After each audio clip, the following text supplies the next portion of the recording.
Первая галерея, открытая в 1998 году, юридически это была общественная организация.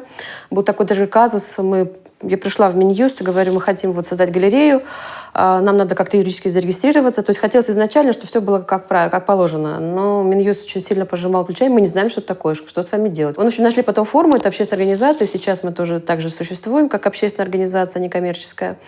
Вот. И работаем уже 20 лет. Сказать, что появились еще частные галереи, то есть это полностью независимо от государства, как наша, их нет.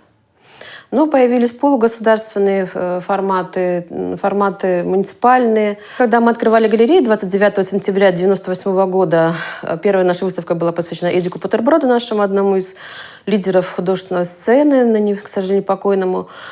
Пришло очень много гостей. Была тогдашняя министр культуры, которая отвела меня в сторонку и говорит: Джамиля, я слышала, что такое галерея, там Третьяковская галерея, но вам-то зачем? Что это дает? Зачем это нужно? Что это такое вообще? Но, к счастью, позитивного отношения такого, знаете, вот при интересе здорового было больше. Это надо же знать, что такое Дагестан, особенно это время. То есть здесь вообще никогда ничего такого абстрактно неофициального не было ничего. И основное, конечно, направление — это работа с молодым, с современным искусством. У нас было две такие программы параллельные, которых я до сих пор придерживаюсь. Это, условно говоря, мастер и новая сцена. Мастер — это когда мы показываем ретроспективы известных дагестанских художников, сильные такие достаточно. Новая сцена — это все то, что связано здесь и сейчас. Мы прошли через 5, даже, наверное, 6, по-моему, да, через 6 сессий «Арт Москвы». Знаете, когда ты сидишь в ЦДХ, во всем ЦДХ, значит, идет ярмарка, и везде баннеры висят «Москва», «Питер», «Москва» и зарубежные страны, и только 2 провинциальные галереи — это Дагестан и Владивосток. Это, в общем-то, тоже очень, очень любопытно. Хотя нам подходили коллеги и говорили: не обольщайтесь, это просто факт биографии. И я говорю: правильно, это факт биографии. Это факт нашей биографии. Я очень много издаю, я очень люблю этим делом заниматься. Мы издали энциклопедию «Художники Дагестана» в 2007 году. Сейчас я готовлю переиздание ее вот буквально в этом году. У нас есть роскошный проект «Культурный портрет», где мы рассказываем через портрет и литературные эссе об известных дагестанских деятелях культуры и искусства. Есть хорошая серия «Новое дагестанское искусствознание», которую мы начинали в 2005 году вместе с нашим замечательным культурологом Сабиром Гейбатовым, который, к сожалению, ушел от нас недавно. И выпустили уже 5 сборников статей. То есть, знаете, если вот так все обобщить, если бы меня спросили, в чем ваша миссия, моя миссия в том, чтобы как можно больше раздавать, отдавать, рассказывать, чтобы все знали. Потому что только через знание, через вот это вот распространение информации мы можем что-то в этом обществе поломать. Если надо поломать, починить, исправить, улучшить.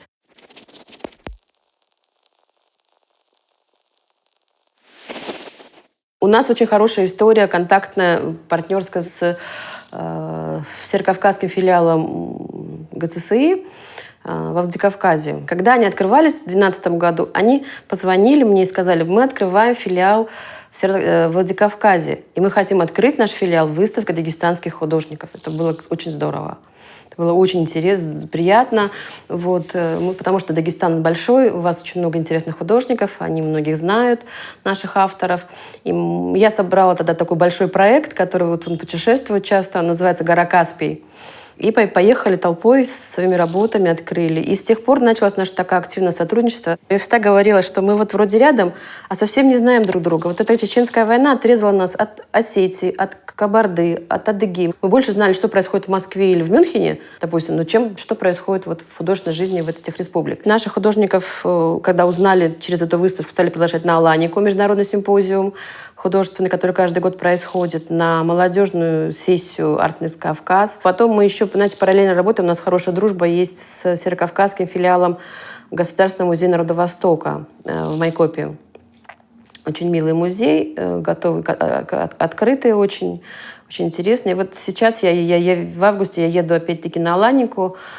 Они пригласили меня уже как художника и пригласили 2 выставки, которые будут там показаны. Это проект «Другое искусство» из Тампы и Фратажи, которым я в общем-то занимаюсь Вот. И проект Гюльмендоки Лагая — это такой очень интересный проект о шелковом платке, у которого очень много родственников, и который любят во всех уголках восточных стран, в том числе в Дагестане. Может быть, я скажу такую банальную вещь, но чтобы продвигать искусство и работать с тем, что тебе нравится, не нужны большие деньги.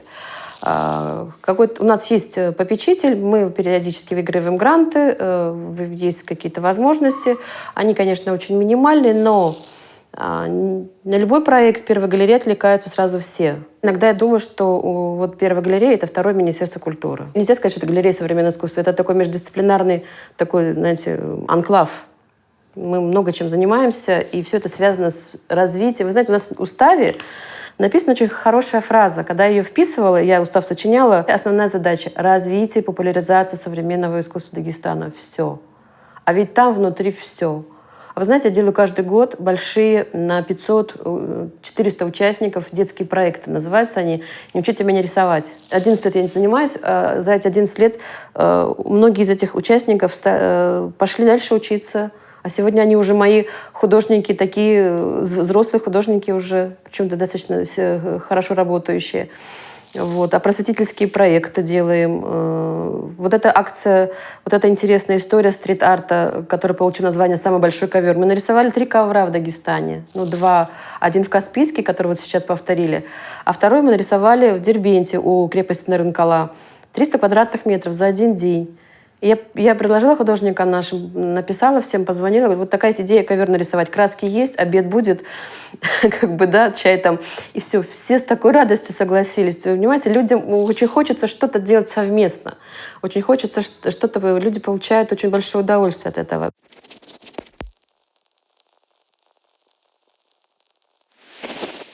Конечно же, и я скажу, что это не фигуративное искусство. Так, если одним словом сказать, это не фигуративное искусство и абстрактное искусство. Ну, слово «авангард» нельзя применять, это немножко неправильно. Хотя есть такое понятие «дагестанский авангард», некоторые так говорят. Почему? Потому что все очень просто. Наш язык самовыражения — это язык абстрактный. Потому что все наше народное искусство, если посмотрите, все наше прикладное искусство — это символы и знаки.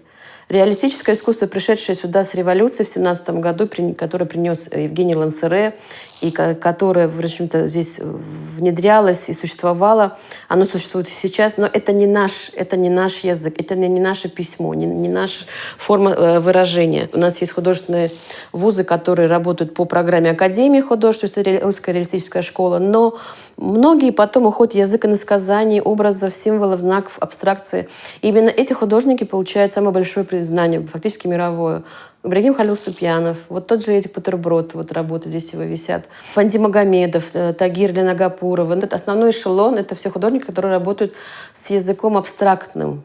В живописи, в графике меньше, большей частью они работают в инсталляции, в перформансе. Очень сейчас активно видеоарт развивается. У меня есть программа, которая называется «Видеофест». У нас настолько много материала, настолько много источников и роскошной вот этой воды, да, и этого воздуха, что просто ты не успеваешь, тебя захлестывает идеи, планы, это сделать, это сделать. Мы сделали три проекта воды несколько лет подряд. Это было очень интересное решение. Из него, например, вырос потрясающий проект Ибрагима Халила Супьянова «Присутствие воды», который мы потом возили на Арт-Москву, мы возили его в Европу, он просто потрясающий в простоте и в то же время глубине содержания. Это когда художник рисовал на галыше свои знаки и тут же фотографировал. Значит, это высыхало, и все, и это искусство исчезало. То есть вот такая игра очень интересная.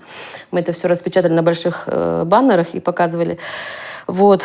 А еще в рамках воды был проект, который я немножко расширила формат, назвала его «Кайсу». Если вы знаете, это так называются большие бурные реки в Дагестане. Их много. Айварская, Индийская, Кумукская, Кайсу. Это реки, которые питают электростанции. Вот.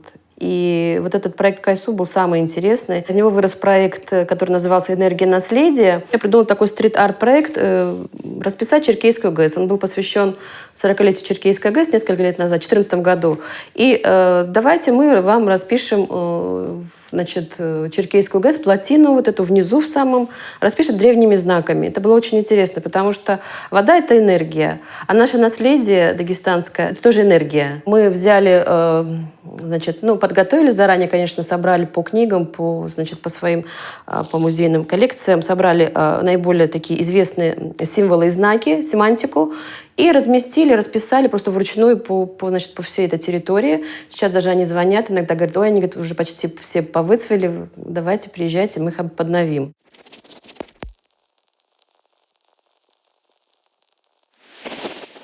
Все, что делают наши художники, и все, что происходит здесь, оно очень глубинно по содержанию, и оно захватывает очень серьезные вещи. Но, вы знаете, интересно, что наши художники не увлекаются сиюминутной политической номенклатурой, конъюнктурой вообще. Вот, может быть, потому что мы находимся все время в состоянии какой-то войны, да, в какой-то напряжении. То, с чем работают наши ребята, это вечные такие дагестанские ценности, какие-то проблемы, какие-то вопросы. Вот, например, у Апанди есть проект «Мавлид», очень глубокий, длинный, он посвящен религиозной практике. А есть проект «Кизяк».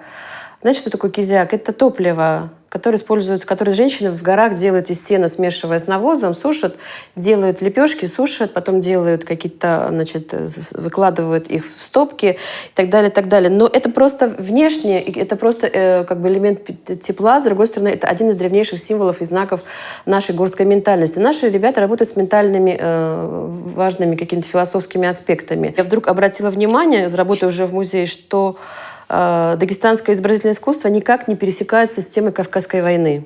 Никак. Вот нет и все. Я придумала такой проект, который называется «Архив Ахульго».